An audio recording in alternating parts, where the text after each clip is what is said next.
What name is given to the genre of dance music that developed in the UK in the early 1990s out of the rave scene and reggae sound system culture associated with acts such as A Guy Called Gerald and Goldie? Drum and bass. Yeah. Drum and bass. I can't accept drum and bass. We need jungle, I'm afraid.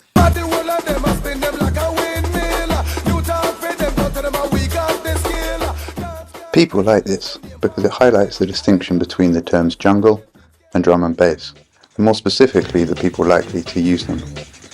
Getting the joke and understanding the difference implies credible authenticity, and it's an easy way to feel good about oneself. In London, at the height of jungle, 7 nights a week you could find multiple clubs playing jungle music that had been made within the last fortnight, perhaps even as recently as the same day. A producer could make a tune, press it onto a dub plate, and a DJ could be playing it that night to a packed dance floor.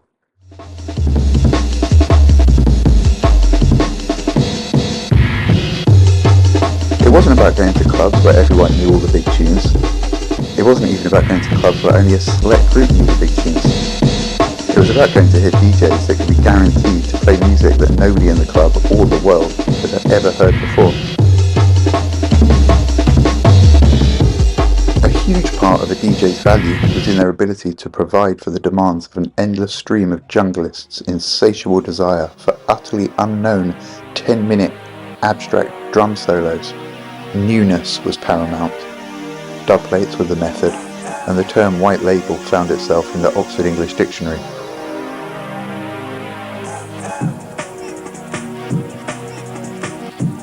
And depending on where the listener was situated, they could have had access to multiple pirate radio stations playing jungle practically 24 hours a day. A person could exist immersed perpetually within jungle, every waking moment soundtracked by a complex rearrangement of the arm end break and pants-shittingly low-frequency bass lines. Such was the life of the junglist for a time. Before long, jungle hit the mainstream and would be rebranded as drum and bass, and eventually, and insultingly, as intelligent drum and bass.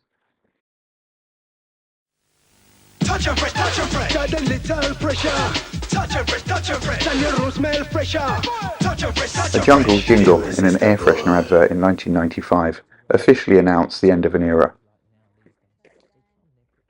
Admittedly, jungle is perhaps an extreme example of an audience's appetite for the unknown, as providing familiarity has pervaded every aspect of entertainment and popular culture.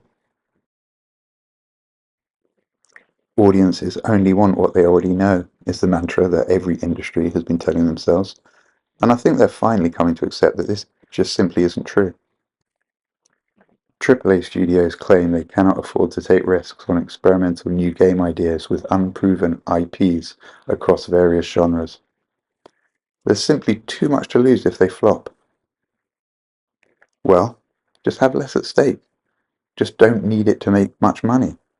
Lower your sales expectations and figure out your finances so you don't go bust if it isn't immediately hugely profitable. I don't know.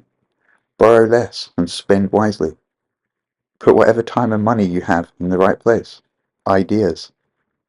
Just sort it out so that you're actually making video games that people can buy and play, rather than maintaining a Netflix-like subscription service that only streams one show forever, or making old games with new graphics, or new games with old ideas. Indie devs have nothing to lose. They can afford to make new games with new ideas and whatever graphics, and have as little or as much chance as a AAA studio does in releasing a game that gets gamers buzzing. Who needs jungle in games? We do, I'm afraid. The bigger question is who's making the white labels and putting out the tunes.